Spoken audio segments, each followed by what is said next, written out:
The police basically came in plain clothes and tore the bookshop apart, confiscated any book that they thought was anti-Israel, or was basically in some way disturbing public order. So they arrested them, and they arrested them for disturbance of public order. They kept them overnight. They ended up keeping them for 48 hours.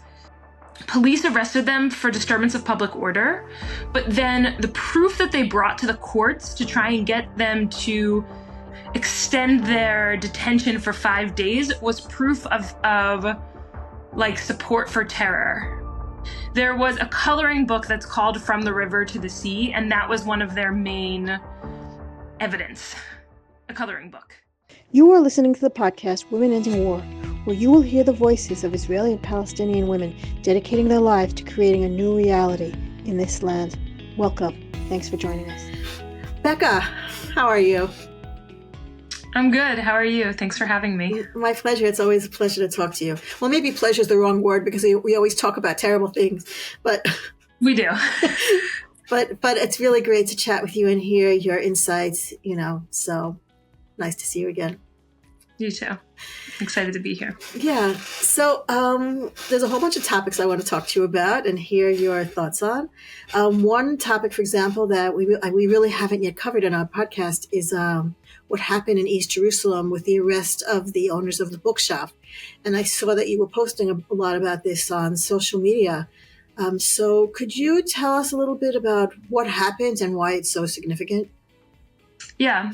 So in essence, what happened is that the Israeli police came into a bookshop in East Jerusalem. East Jerusalem is under occupation. The Palestinians there are not Israeli citizens. It was occupied in 1967. But Israel placed civil law on East Jerusalem around the same time and sees it as Israel. So civilian police came in to this place called the Educational Bookshop, and the Educational Bookshop has been around since 1984. Yeah, it is a times.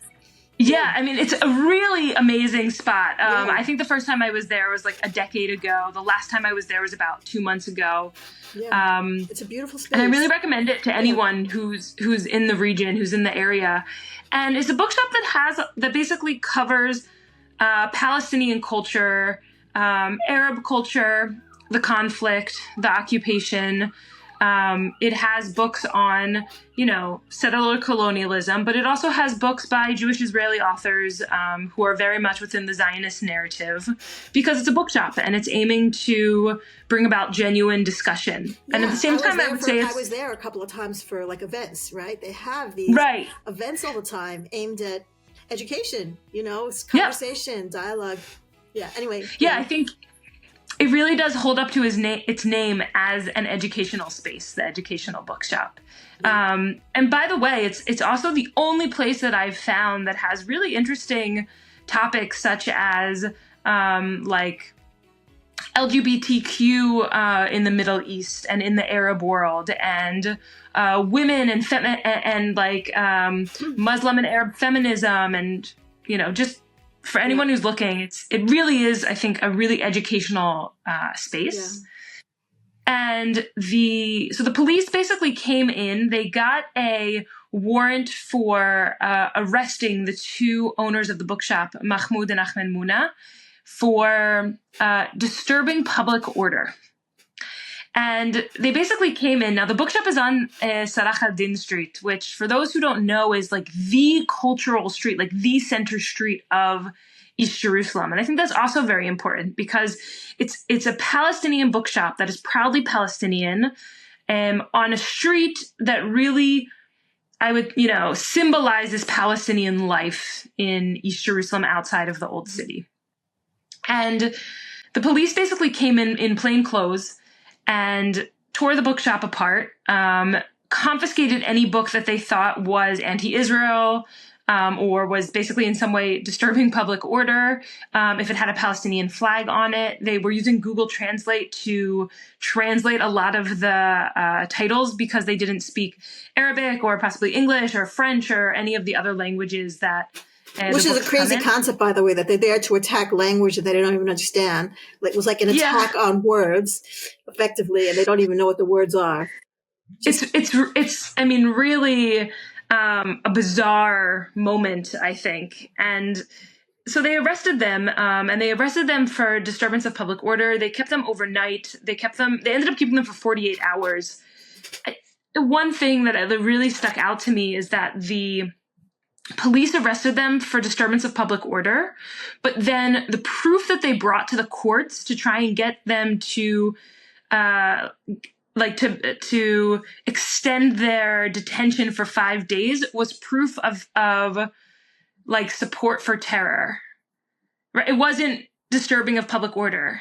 And they didn't really have anything. I mean, there was a coloring book that's called From the River to the Sea, and that was one of their main evidence, a coloring book. Yeah. Which, by the way, did you read Dali Shanlin's article in Haaretz about From the River to the Sea? She wrote yes. Where she basically said, when Jews say From the River to the Sea, that's, patriotism. When Palestinians say From the River to the Sea, that's terrorism and illegal. That's terrorism. Mm-hmm. Yes. And there's actually a point that I make a lot because when I work with Israeli youth, and it's something I tell people all the time, Israelis only know From the River to the Sea. And the younger Israelis get, the more that's true. Of course, you can meet 50-year-old Israelis, 60-year-old, 70-year-old Israelis who maybe even remember time before the occupation, the 1967 occupation, who know where the West Bank is. You talk to an 18-year-old Israeli today, they have no idea where the Green Line is. They have no idea where the West Bank is, right? Yeah. And so for us, it's a reality. Like we live the reality of the river to the sea. And you and I, of course, can move easily between Israel, East Jerusalem, and the West Bank, right? Palestinians, it depends on where they were born. A settler from the settlement of Susia can move around freely. A Palestinian from the Palestinian village of Susia, only hundreds of meters away, not only can't leave the West Bank without very specific permissions, but often can't even move within the West Bank freely. I just want to tell you about the river to the sea thing. Eva wears a necklace. I don't know if you saw it. She wears a gold necklace that's basically a map of the river to the sea. It looks like a map on the JNF box, And I have Jewish friends who wear the exact same necklace. So we're all wearing the exact same necklace. We're all wearing the same thing. It's the same thing. And yes, it's the same thing. It'll get the Palestinians arrested and it'll get Jews, cabinet positions. Exactly. The only difference there in those necklaces, though not everyone notices, is the Golan Heights. Oh, really? Right. Like Palestinians don't wear the river to the sea with the Golan Heights, and generally Jewish Israelis do. But sometimes you see people getting it mixed up. Oh, really? Right? It basically depends on the shop you go into to buy it. And so going back to the bookshop, besides the fact that, I've spent time with Mahmoud Muna. I've brought Israeli groups to come hear him speak about East Jerusalem. He has a lot of really interesting things to say about the identity of Palestinians in East Jerusalem, their role in ending the occupation and in general, and kind of like sumud, like their role of kind of resisting by means of existence. Because people in East Jerusalem are really in limbo. Israel's annexed East Jerusalem, but they didn't take the people with them, right? People have a very strong Palestinian identity. They're not Israeli citizens. They can apply to be Israeli citizens, but it takes years, and overwhelmingly the numbers of the state are more towards taking away the residency of Palestinians from East Jerusalem rather than giving them citizenship, right? In the net gain or loss. So you're saying that this points out the sort of limbo, the sort of like whole, what does it mean to be a citizen of East Jerusalem? Like, are you a citizen? Yeah. And I think on one hand, when you're a citizen of East Jerusalem, on one hand, you're very clearly Palestinian. And on the other hand, the PA obviously is very unpopular amongst Palestinians, but you don't have the PA over you by any means in the West Bank. You don't have Hamas ruling over you by any means in Gaza. You have spiritual leaders in East Jerusalem. You have, the Quds, like you have the Dome of the Rock. Yeah. But he and other Palestinians from East Jerusalem that I've sat with have often said the religious leaders of East Jerusalem are much more following Jerusalemites than leading them. Right? Meaning they don't take steps without them. And so I say this because I think that Mahmoud, what I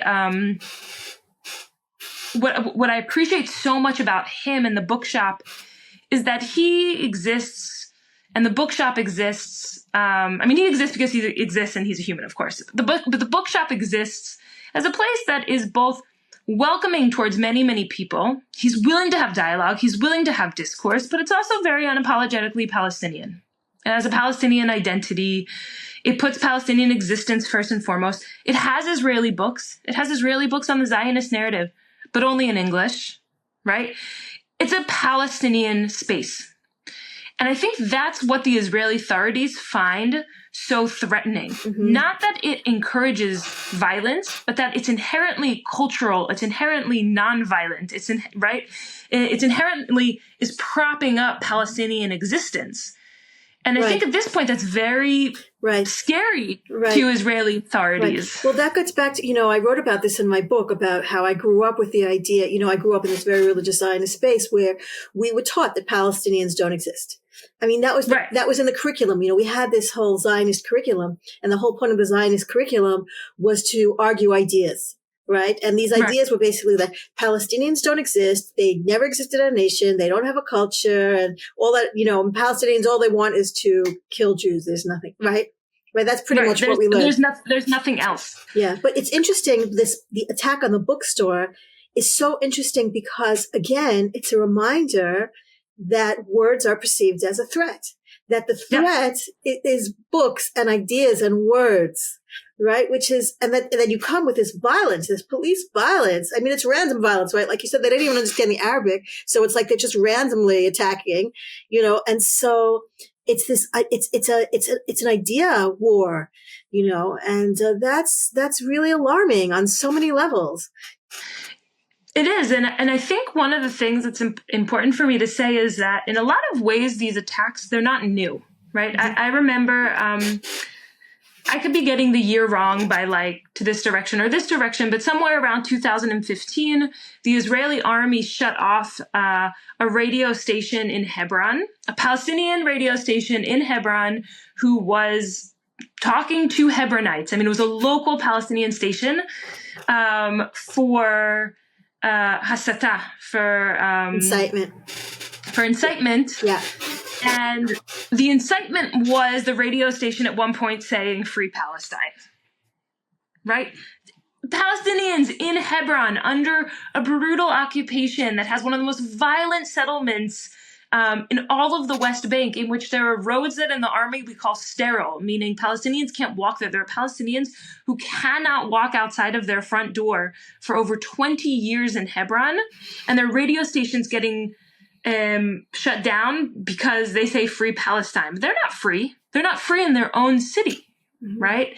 And so this has existed before, and we're seeing more and more of this fear of the Palestinian flag, of this fear of Palestinian existence. What I think here really surprised people, and I think this wouldn't have happened, it didn't happen 2 years ago, and I think it wouldn't have happened quite 2 years ago, was that this came into the space of East Jerusalem, in which the Israeli authorities are, on one hand, Palestinians in East Jerusalem are occupied, and you can really feel that when you go into East Jerusalem. The military is very active. The border police specifically is very active in East Jerusalem. And on the other hand, you do have the Jerusalem municipality in the past years trying to incorporate Palestinians into Israeli life, if you will, more and more, in the same way that once upon a time the state incorporated Palestinian citizens of Israel, Arab Israelis, right? It's a little bit, there's more tension there, and so by the police coming in specifically there, it's escalation. Yeah. And I think it shouldn't surprise us, there's a really amazing cultural space in al-Fahum that I don't know if you've ever been to. It's a theater. It's like a theater, but they have a lot of art there, Palestinian art, global art. It's in one of those other places that you look at and you say, this is really a Palestinian cultural place. So once it was Hebron, and now it's East Jerusalem, but at some point it'll be al-Fahum, and then of course at some point it'll be different shops in Jaffa, and at some point it'll be Jewish Israelis who are supporting Palestinian existence or who are even just critiquing the state, meaning we're seeing the escalation very much happen in real time. And also it's this kind of McCarthyism in America, but it's the same kind of like this secret society, it's looking to uproot all the, people who have a particular idea. It's where your ideas are now illegal, right? And that's really, that's terrifying. And it's been happening for a while, right? The East Jerusalem Bookshop thing isn't the first time that we're seeing this. Actually, since October 7th, there's also been in general an escalation of, arrests of people for their ideas, for words they put on. Yeah. How do you see that? Yeah. I mean, I think what it is that, and I've talked about this a lot. We've really seen it the past decade and a half. I think if we like do a zoom out for a second, on one hand, the right wing has been in power in Israel since 2009, with like the one exception of the year that Bennett and Lapid were in power. But I would argue that that was also a fairly right wing government. It had progressive social issues within Israel, but when it comes to occupation, it was it wasn't going to end the occupation. I agree with you. I wrote about that too, about Bennett, how Bennett is like socially liberal, open-minded about everything except for but the occupation is right. But there's been a right-wing government in power since 2009, and in many ways, even before October 7th, they still hadn't succeeded in doing what the right wing said they were going to do. They're going to annex. They haven't succeeded in annexing, right? They keep getting pushed back by the international community. They haven't succeeded in stopping violence against Israeli civilians, right? In 2015, way before October 7th, in 2015, there was that like wave of stabbing attacks.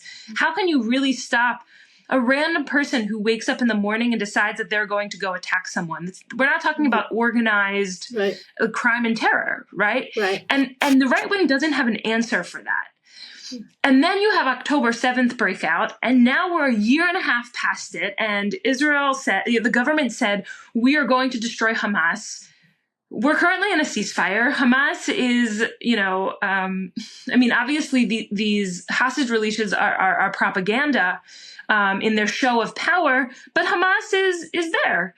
Alive and well, apparently. They're there, right? Yeah, of course they're weaker than they were before October 7th, but basically for a year and a half, Israel did not really succeed in getting hostages back through military power. Right. And we've killed more than we've saved, right? And they also didn't succeed in getting rid of Hamas. And so the right wing has to have something to show their base. They're losing their base. Oh, is that what this was? This was a show? I think to an extent. It's obviously not just specifically about the bookshop, but when you can't actually, you've used so much firepower in Gaza that the international community is accusing you of genocide, right? And then you haven't been able to actually make keep the promises that you made or go through with the goals that you made. I think that the next step that's going to happen is that's going to then turn internally. Well, what can we do? We can shut down a bookshop. We can arrest anyone who holds a Palestinian flag. We can put anyone who says free Palestine in jail. We can arrest, we've seen in the war, we can disappear Palestinians. At some point, of course, that's very likely to get to Jewish Israelis as well. That's a really important point with the hostage returns also, because like hundreds of these of the prisoners, who are being returned are people whose crime was, I posted, 2 words on social media that were interpreted as, oh, that means you're a terrorist kind of thing. You have so many stories of this. It's actually one of the craziest things, without getting into it in too many details, was there was a lot of Palestinian citizens of Israel who were arrested over Instagram and Facebook and social media stories right after October 7th. And some of them had absolutely nothing to do with October 7th. Like one of them was someone making shakshuka, probably not realizing the seriousness of the political moment that was happening, and the violence. And were arrested for it. The teacher up north on TikTok, she was dancing on TikTok, and she was arrested. Dancing on TikTok.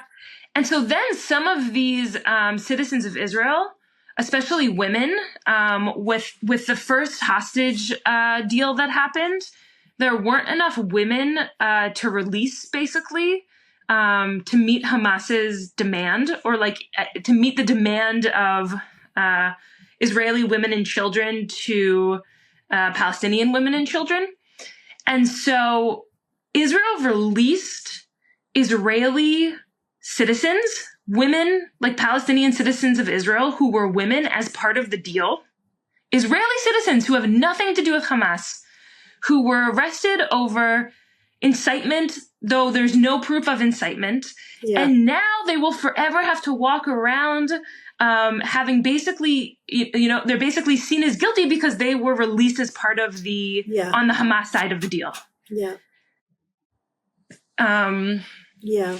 And so I think what we're really seeing is an attack, not just on culture, but, a closing of the civic space, a closing of the democratic space. This process has been ongoing for well over a decade, but we're now seeing it hit a new level. Yeah. Since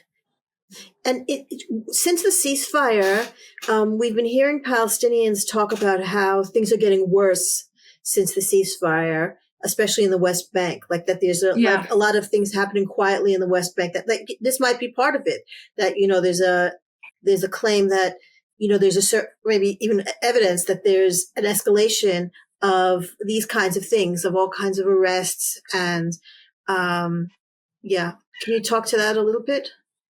Yeah, basically since the moment that the ceasefire was called in Gaza, there's been a escalation in the West Bank by the Israeli army. The ways that it was framed in Israeli media very openly was that Smotrich did not want, right? Smotrich is a minister, he's a right-wing minister, he's part of the settler movement. He did not want to agree to the ceasefire deal in Gaza, but was basically pressured to agree to phase one. And as a consolation prize, was basically given rein to move the war over to the West Bank. Now, by that point, the Palestinian Authority had been kind of engaging in warfare in Jenin for over a month. Palestinian Authority was basically trying to retake control over Jenin, which has in no way been successful. And I don't think anyone with a thoughtful analysis on the West Bank, on Palestinians and the Palestinian Authority, thought that would be successful. And basically utilizing very similar violence to that the Israeli army uses. And then the Israeli army basically themselves started attacking Jenin, especially the Jenin refugee camp. And at this point, it spread to 4 of the refugee camps in the northern West Bank. At this point, you have a real destruction. I mean, there are 4 camps that have been basically completely displaced, have been cleansed. I don't really know another word to properly describe it. 40,000 people. And yesterday... Which, by the way, the Israeli army uses that language all the time. Tihur.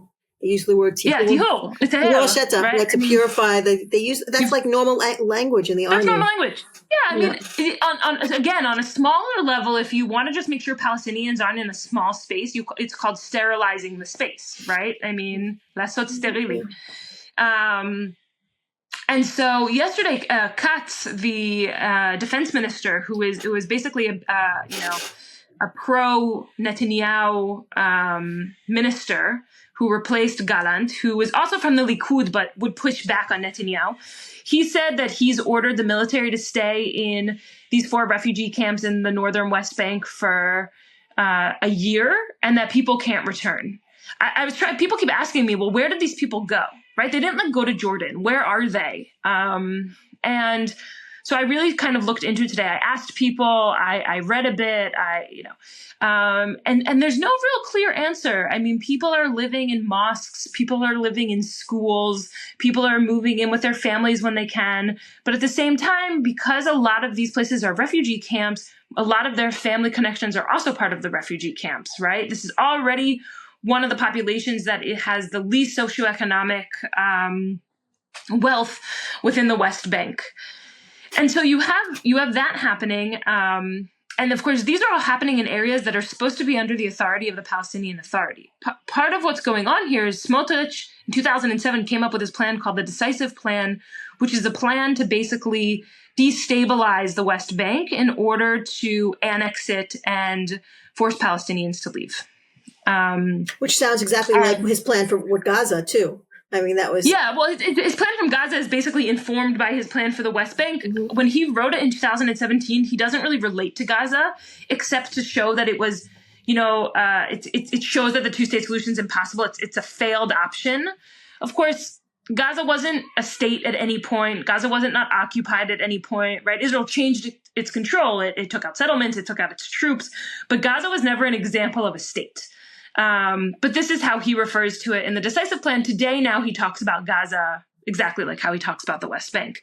And I know at some point we'll talk about Trump and how he plays into all of this. Trump pretty much adopted Smotrich's plan, didn't he?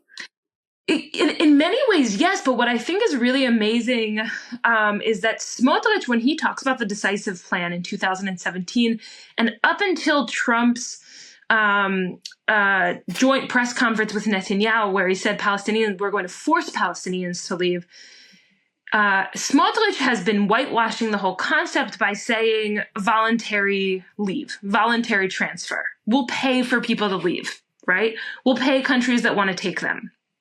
He basically says Palestinians will have three options. Those who want to leave voluntarily can leave and we'll help them monetarily and other ways.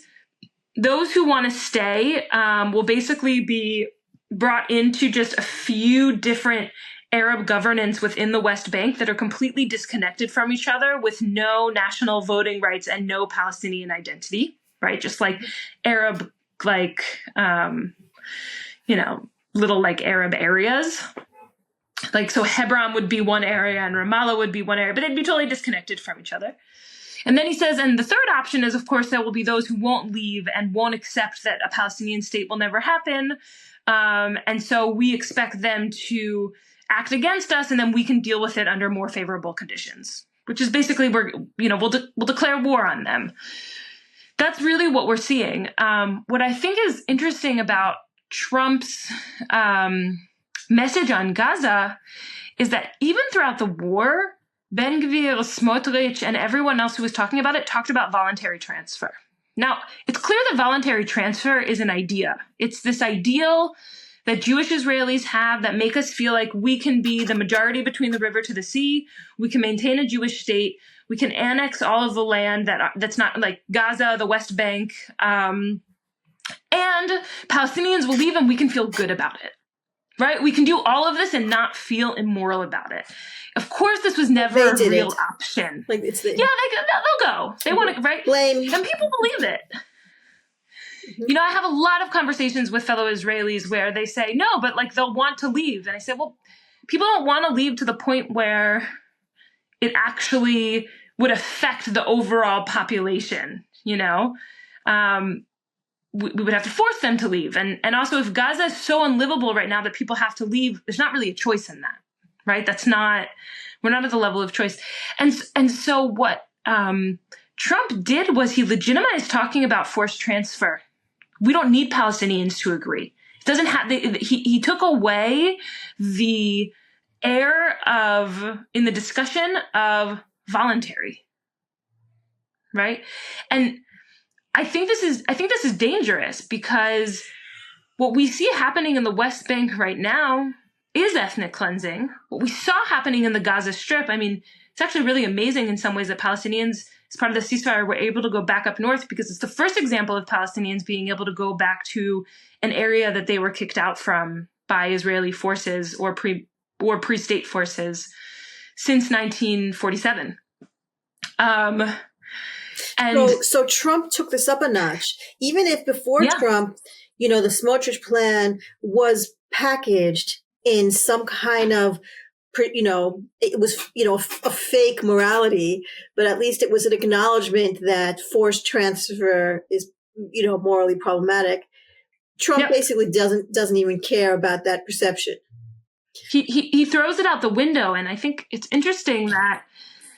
There was a poll that came out. I will say this poll came out before the joint press conference between Trump and Netanyahu. So there was more talk then of it being voluntary, but still, I think again the idea of voluntary is something that Jewish Israelis believe, but it doesn't have a lot of actual concrete basis. And it found that 81% of Jewish Israelis were for Trump's plan of kicking out everyone from Gaza or getting them to leave somehow. 51% of Jewish Israelis, the numbers go down a bit when you include Palestinian citizens of Israel, of course. But 51% of Jewish Israelis said, we think that this plan is both the right thing to do and it's plausible. Like we could do it. It's workable. And another 30% of Israelis said, we think this plan is desirable, but it's probably not workable. Right? You then have another percentage who say, we mainly think like this whole entire talk is trying to just change the conversation. It's not actually dealing with real solutions. But you only have 3% of Jewish Israelis who said this plan is inherently immoral. How disagree? Many? Like, what was the percentage? 3% of Jewish Israelis. Only 3% of Israelis said that it was morally problematic. Of Jewish Israelis, yeah. If Palestinian citizens of Israel, of course, the number was much higher.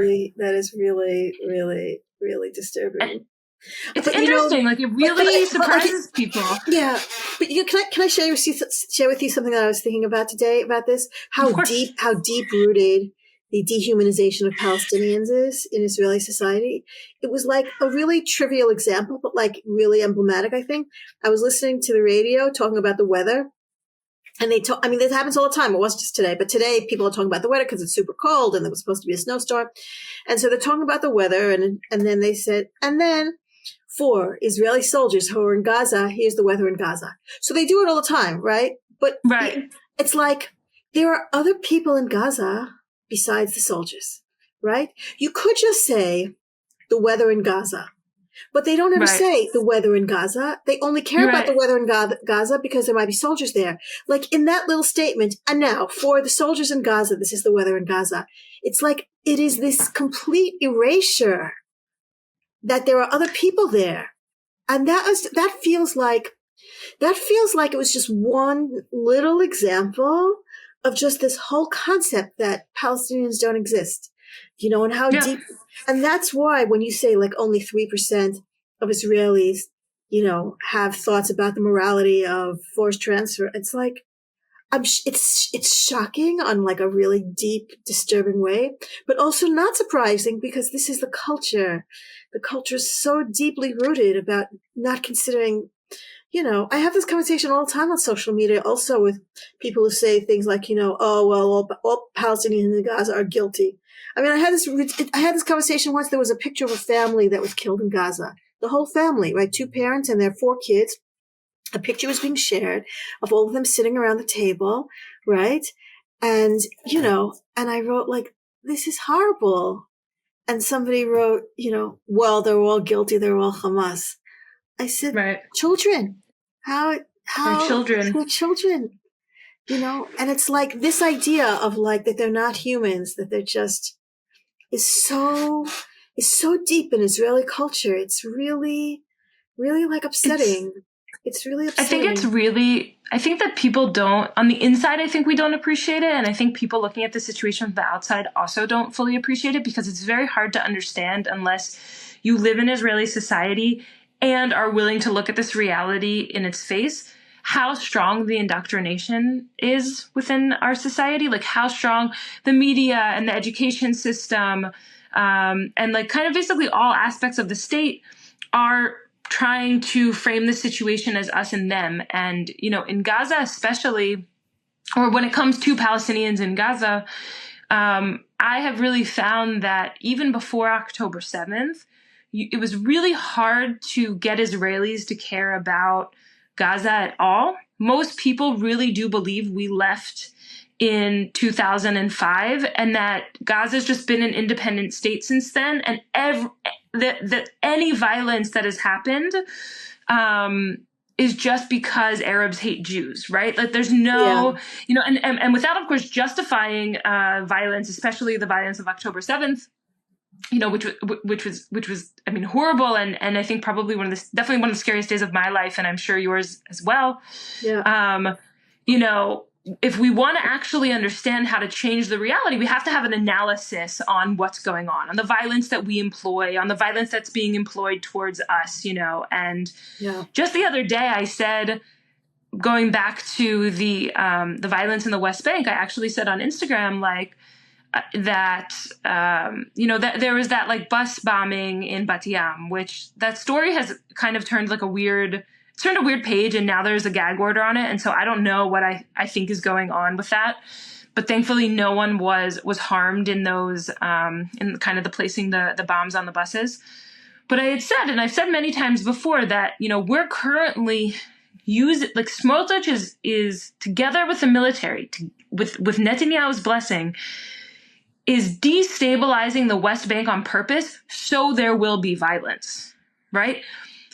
We've been screaming this at the top of our lungs for over a year now.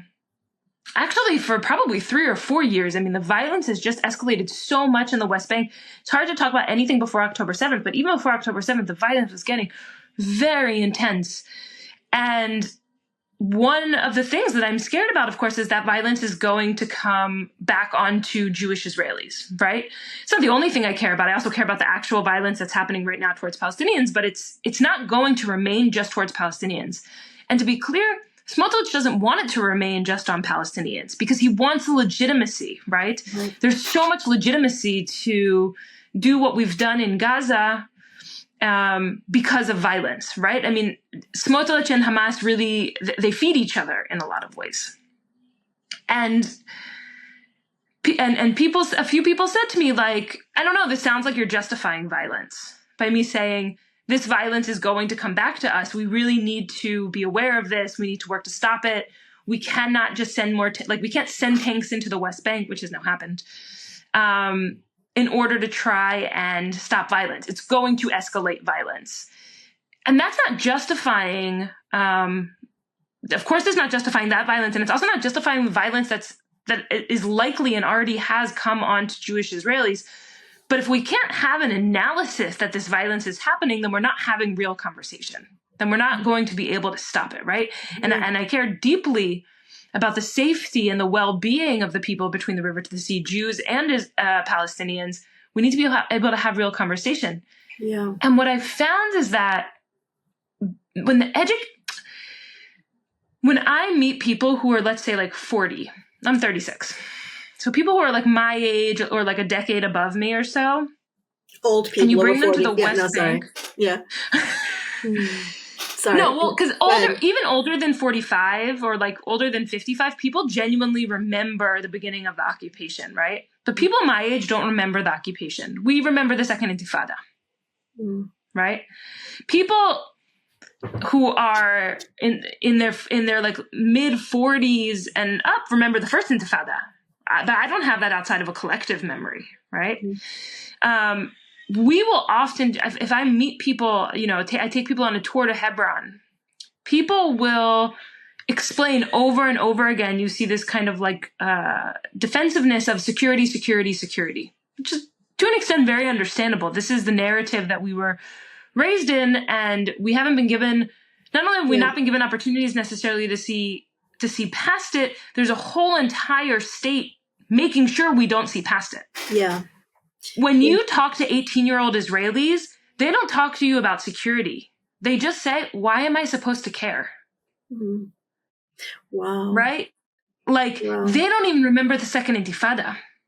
Wow. They were born after, you mean an 18-year-old now, they were born after the Second Intifada. And it's so interesting that you're talking about that, because, I often think about how this whole war, since October 7th war, how it's affecting like the 20-somethings, the 20-somethings who are they're part of the Army cohort. They're part of the Nova cohort, right? Yeah. They're the ones also mostly doing Miluim, the 20s, and all of them are affected by October 7th, deeply. Yeah. And, it's what in my conversations with people, my kids' ages, is that, their perceptions of October 7th are very, like you say, very, all they can see is fear. All they can see is threat, fear. And that is sometimes translated into all of those really, awful ideas about, raising all of Gaza and not caring. Why should I care about people in Gaza? You hear this, especially people who might have been around the Gaza Rim. It's like, why should I care? Yeah, I hear this. It's really hard. I mean, I'm saying that if the culture was hard before October 7th made these conversations even harder. And that's really Even disturbing. Yeah. I do think, like, maybe on a slightly positive note. Positive. Yay. No, specifically talking to 18-year-olds, Mm-hmm. before October 7th, they were like, why should I care? Mm-hmm. And people older than 18, people after the army age will say that now after October 7th, even if they didn't before. Mm-hmm. But if you talk to 18-year-olds right now who are about to enlist in the army, who saw what happened to soldiers on October 7th, who saw what happened to people in Nova on October 7th, who know, when I joined the army, I don't think that me and my friends thought we would see combat. I mean, I wasn't a combat soldier, but I don't think that we thought combat would be a realistic possibility during our service. But you were a sniper, right? You held a gun. You shot a gun. I was a shooting instructor. Oh, shooting instructor. Oh, I thought you were a sniper. Okay. And outside of, for example, in 2008, 2009, the Gaza war, for the most part, except for these rounds of violence with Gaza, that had been true. Meaning people weren't necessarily I don't think people really believed that they were going to have to face combat. You talk to an 18-year-old now, I don't think there's been a big change in their moral perception, but they do care more. Meaning, like, these are questions that are worrying them, are bothering them. I think they realize that they're the bodies that are going to be sent to fight. And I've found it actually much easier to talk to 18-year-olds since October 7th. At first, of course, it was impossible. The first month or two, of course, it was impossible. But now, I think you really do have a lot of people where it's on their minds. And for you have this whole idea of sobering up, like people who stop being left wing because of October 7th, which I think is a very belittling term, but whatever. That's how terrible. They call it. Yeah, that's how they call it in Hebrew, mitpachim.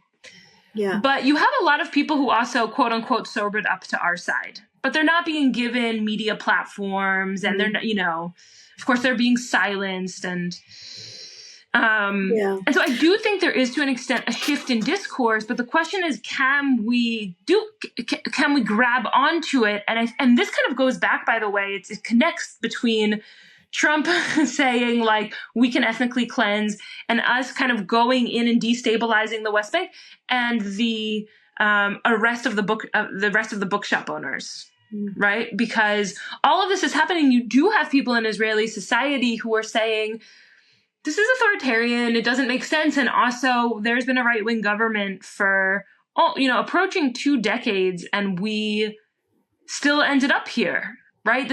You have a lot of people. I have people every day who message me and say, how is this possible? Right. And then if they go to the bookshop, they can find not only some answers, they can have a space in which they could question. I mean, for me, watching those hostage, ceremony returns, whatever it is that the Hamas is doing over there, I mean, they're terrifying. They're absolutely terrifying to watch. And also, it's like, what have we been doing for the last year and a half? Listening to Bibi Netanyahu talk about how we're destroying Hamas, and now you have, the American government saying we're destroying Hamas. It's such a lie. It's such a posturing. It's just posturing. We did all this. We absolutely decimated Gaza with this rhetoric in mind, and it has had zero effect. Like, in terms of making Israelis safer, we're not safer. Nothing about this war has made the world better, and it has not made Israelis safer. And now you're talking about the West Bank, and you're talking about the escalation of violence in the West Bank, and you're talking about how Smotrich actually wants it. I mean, what happens if we suddenly have another wave of terrorism coming out of the West Bank? It's like, what have we done? Like, what? And when are Israelis going to wake up, exactly like you say, and say, this approach does not work? Trying to make Israelis safer by bombarding the hell out of thousands of civilians and destroying their homes and dehumanizing them and trying to kick them out. That does not make life better for anyone. Like, I want Israelis to wake up and say that, realize that nothing about the Netanyahu approach is good. It's not good for Palestinians, and it's not good for Israelis, and it's not good for humanity, and it doesn't work. Netanyahu is with his grand gestures and his grandiose statements, and it's just lies. It's just this macho, posturing lies. I mean, like, you look at the Hamas terrorists there, and it's like, okay, this whole war was one big lie. I mean, that's how I feel. And it's like, only 3% of Israelis are like seeing that. I think it's actually more than I think. From what I'm seeing, there is a grassroots change, right? Since October 7th, there are a lot of groups that have been formed, especially women's groups. There are a lot of like mothers groups, mothers of soldiers, and mothers screaming out. Tons. I mean, I belong to tons of them, and now you keep finding out about more. And there are lots of groups of solidarity, lots of solidarity groups. So I feel like on the grassroots, something is happening, even if it's only translated as like 3%. I feel like it's probably more than, unless I'm in, an echo chamber, which is always a possibility, but it feels like it's more, right? And I feel like for me, one of my biggest questions is how a grassroots movement becomes powerful. How do you gain power? How do you gain power? Because how does a grassroots movement translate into decision-making power? That's like one of my big questions. So, obviously I'm like really quite upset about your 3% statistic there, but part of me has like also some, voices of hope of people who are changing, who are questioning. I mean, not enough, obviously, but I'm wondering if you experienced some of, you said also like with the 18-year-olds, if the 18-year-olds are starting to like say, hang on a second, do I want to be doing that? Do I want to be the one going and entering combat? But I'm wondering when this is going to start happening, when Israelis are going to start really looking at Bibi Netanyahu and saying, stop lying to us, stop feeding us. I think, I don't know. I mean, I think there's two things that come to mind, and neither of them are particularly optimistic, if I'm being honest, in the short term. Mm-hmm. The first is that someone who I've spent he's a friend, I really admire him also. His name is Issa Amro, and he's a nonviolent activist from Hebron. Palestinian, of course. And he says one of the things that we need to do is to make the occupation costly, right? Now, he's a nonviolent activist. Of course, he's not talking about violence. He's not talking about Palestinian violence. But that, as Israelis, we need to be able to feel it in our pockets. We need to feel the actual price, because what has been so successful about the occupation since the Second Intifada, and arguably until October 7th, though there were many pockets in which it wasn't working. May of 2021, all of the rounds of fighting with Gaza, anyone living on the border of Gaza, I think, or in some places around Jerusalem, have felt the violence also after the Intifada. But for many of us, the state could employ a level of violence on Palestinians to the point where Israelis weren't really feeling it. We don't really feel the reality of the occupation. To us, it doesn't exist, right? It's an open air secret, if you will. Mm-hmm. And so he always says you have to make the occupation costly. And I think, first of all, unfortunately in a lot of ways that's started to happen. I mean, think about for so, economically, the country's doing very badly. The government has no answers for us. Now, thankfully, like the North is becoming more accessible again and people are starting to move back. But for months, it was inaccessible. And I think those things are the things that are likely to have an effect. And I say unfortunately because I don't want Israelis to suffer. I don't want people to suffer. That's why I do what I do. But I think it's a reality of the situation that if one side is suffering and the other basically doesn't realize it exists, well, it's a very convenient system to keep continuing it. Yeah. And the other thing that it reminds me of was I spent a week studying about the conflict in Northern Ireland. And when they talk about getting to the Good Friday Agreement, one of the things they said is you have mutual, how do you say this in English? Like, teco, how do you like when you're at a tie, like a standstill, like a mutual harmful standstill, which is basically like, imagine if you're playing a game of chess, right? And technically there's no path to winning at this point for either players, and any move that you would make is harmful. It doesn't necessarily have to be harmful to the same level for each player, but there's no way that you can take a step that harms your opponent and benefits you. It sounds like mutually. It reminds me of like mutually assured destruction from the Reagan era with Soviet Union, like towards the end of the Cold War. It was like, if we all build enough nuclear bombs, like if we all have so many nuclear bombs that one tiny thing will trigger, the destruction of the world, then we're good. Right? Mutually assured destruction. That was the official term for it. Mutually assured destruction.